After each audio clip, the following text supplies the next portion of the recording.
All right, a happy hour Friday. Don't forget the PT joins me at 5. But right now, the Phillies are in Colorado, taking on the Rockies after a 9-9 start. We're 18 games in. Bob Wankel, Crossing Broad, covers the Phillies. We're going to take a look at this team about the 20-game mark and see if we have figured anything out. I think we know this team has warts. Do they have more warts than we thought they had, Bob?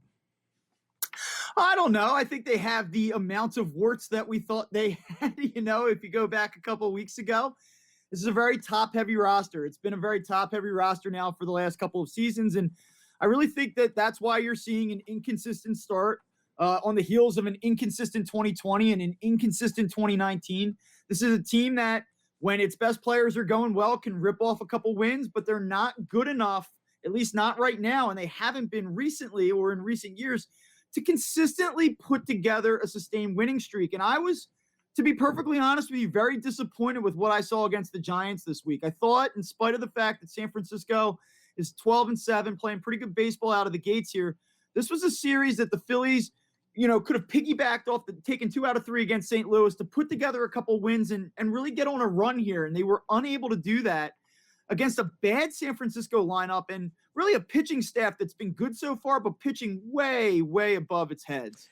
Did you sense, I want to get your feel on this because you're on those Zoom calls, did you sense some frustration from Girardi that his team, as you said, was a little disappointing this weekend? I mean, do you sense that he's a little frustrated? I don't know. I mean, not outwardly. I'm sure that privately he is frustrated. I mean, you look around and some of this is, out of his control. You have Didi Gregorius, who goes out with the elbow. Gene Segura now is on the disabled list with the the injured list with the quad injury.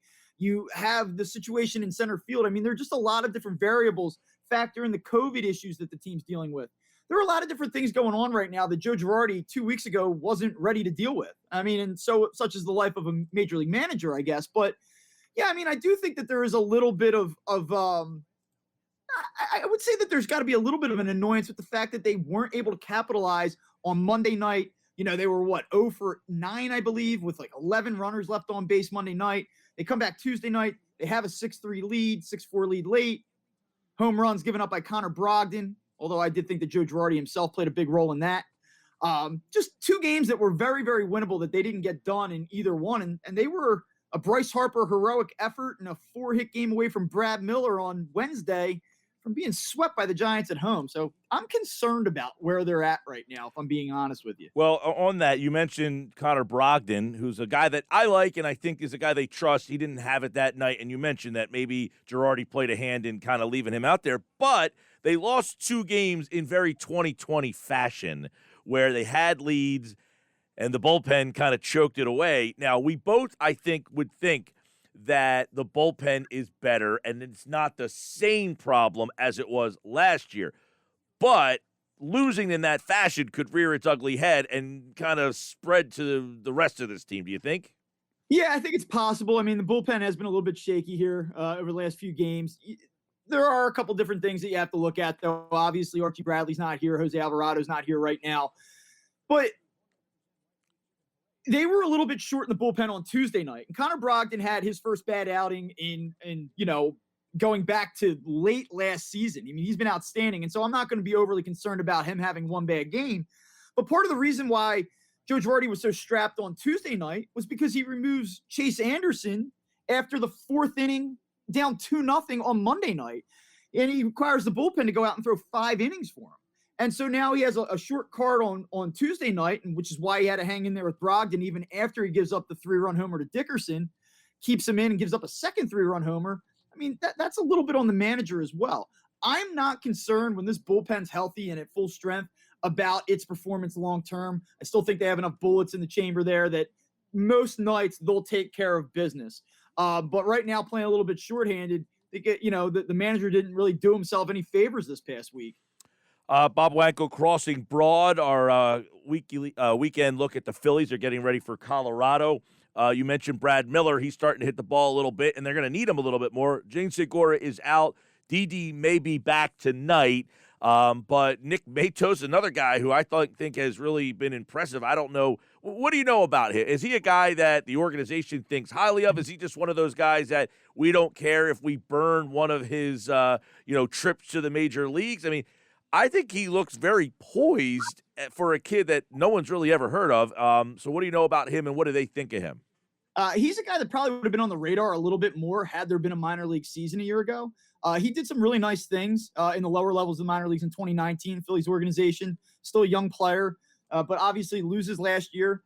Comes to camp, goes down to Clearwater, is really impressive. If you watch those games and follow the Phillies down in Clearwater this past spring, you saw him put together some really nice at bats. And then obviously the circumstances have unfolded in such a way that he's kind of been pressed into action here because they're just so depleted in terms of organizational depth that he's had an opportunity to step in, and he's done a really nice job so far. So he's not an elite level prospect by any means, but a guy that I think people would have been a little bit more familiar with and may have said when he showed up in Clearwater, oh yeah, we talked about this guy last year.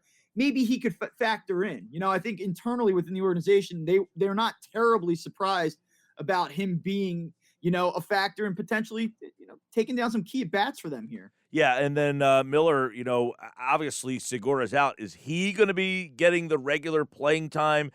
Do they have someone to platoon with them? Do they want to give Kingery regular at bats? I mean, I feel bad for that kid, man. He got blown away by a 93-mile-per-hour fastball that was split the plate. I mean, come on. If you can't hit 93 down the middle of the plate, that's a tough. So what's second base looking like over the next 10 days? I think you'll see a combination of the guys we just talked about. I think you might see a little Nick Maton. I think you might see some Scott Kingery, and I think you'll see a lot of Brad Miller in one way, shape, or form. I don't think they want Scott Kingery up here. I don't think the design was to bring Scott Kingery up at this point. The reports from the alternate site was that he was struggling still to make consistent contact, put the ball in play hard. But I think that, again, the circumstances sort of forced their hand where they had to bring him up. I would imagine they'll want to get him some work. I think the worst thing for Scott Kingery right now is doing nothing. So for him to just collect dust on the bench, I think will probably stunt the work that he's trying to put in to revamp and reconfigure his game at the plate. So I think they'll probably try to give him some work here, but I don't think the expectation's all that high. So I think that, if let's say Gene Segura is out for 15 days, his stay on the IL is a little bit longer than maybe we think at first. I think that Brad Miller's probably taking 75% of the starts at this point. I think they need the offense. This offense and this lineup has struggled so much that he provides a spark and can provide viable offense, and I think they'll roll with him when they can. Now, I had tweeted the other day that Nick Maton looks way more poised than Moniak, who was the number one pick. Moniak blasts a home run. He hasn't done much else, but he did get a hit. He hit a home run. I know Girardi said, look, they're frustrated. They've gone through 3, but how long is the Moniak leash here? Well, I think if you're going to bring him up, you have to give him an opportunity. I think the one thing that you can't do, and it would be unfair to the players to bring him up, say, hey, we didn't like your first 15 or 20 at bats, and now we're going to go somewhere else. I think you have to give him a sustained shot here. So, how long's the leash?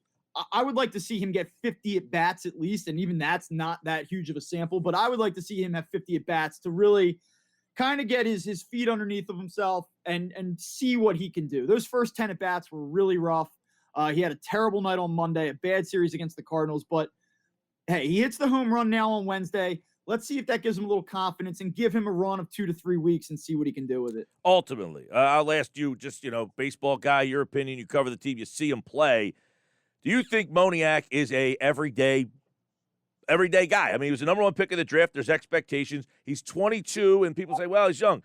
This division's littered with young guys who are the same age as him, and they're MVP candidates. So that doesn't help his cause to say, well, he's a young guy.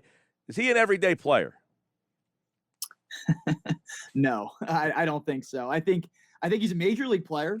I think he's a useful part on a major league roster. I see him more as like a fourth outfielder type. I think he's done really well to remake himself into a prospect. Sure. Considering where things were 2 years ago, it looked bleak. And he's put himself back on the radar, and he is young. And I understand there are guys in this division that are of a similar age that are way more productive. He could get better. He could continue on this trajectory and really make himself into an everyday player. But right now, I view his ceiling more as a fourth outfielder. But I've been wrong many times before, Mike. Sure, many of us have, and I know you're being kind. Bob Wankel, Crossing Broad. Mickey stinks. He can't play. Sorry. He's terrible. And he looks it. He looks like he has no confidence. That's the biggest problem with me is he looks like he doesn't think he belongs. Like, hey, I'm only up here because I'm the number one pick. I feel bad for him. I feel bad for him in that regard, that even he doesn't think he belongs there. He's made some plays out in center field where you go, oh, wow, great job. But part of it has been recovery. Right. I was going to say, he only made the play diving the other day because he misplayed it to begin with. Yeah, the first step, there was one that was in the alley. It was a leadoff, I think, on Tuesday night. Yep. He took a step in, kind of got beat. Nice recovery. There was a fly ball that kind of got caught in the wind that he misread. And so it's been an adventure out there. And eventually, I would imagine that's going to catch up with him. And it's funny. It's like he points over to Hoskins, to Harper. And I feel like his thing is, I'm playing next to Bryce Harper. This is weird. He almost feels like he doesn't belong there. All right, well, let's not bang on Mickey anymore. The other guy to bang on is Velasquez. Why is he pitching tonight? Well, he's pitching tonight because Matt Moore is in the middle of COVID protocols. So why do they continue to do this to this kid? Just let him find a role. Stop yo-yoing him. Yeah, I mean, when they decided to hold on to him this spring, there was some talk that maybe they would go a different direction, maybe seek a trade partner, but this is why he's here, because they don't really have any starting pitching depth in this rotation. There was a report this morning from John Heyman that the Phillies are taking a look at Anibal Sanchez. I mean, that lets you know where they're at. They know internally they're in trouble. And, even if they get through one or two Vince Velasquez starts and they turn it back to Matt Moore, I mean, he's been miserable through three starts. And I mean, it looks like a problem right now. So the Phillies are going to have to go out and investigate how to shore up the back end of this rotation, which is something we've been saying now for, I don't know, 4 years, as a team that's trying to compete. Well, 4 years, because the guy that keeps trotting out there is trotting out there again tonight. Velasquez, Nola, Anderson is your pitching setup for this weekend. Wheeler Eflin will start the series, and then Matt Moore is scheduled to go on Wednesday against St. Louis. There's your look at the Phils this weekend. 9-9 Phillies. Bob Wankel Crossing Broad, and he'll be back on Monday to recap this weekend set and get ready for that Cardinal series. And, of course, he, like all guests, appeared via the Boardwalk Honda hotline. Have a great weekend, Bob. All right, Mike. You too, man. Enjoy it. All right, Bob Wankel there with the Phils look. And, of course, we'll be back with Happy Hour Friday. The PT will join me on the other side, and we got so much more to do, including we have a Sports Bash Cash code word for you, and that's coming up worth $1,000 right now.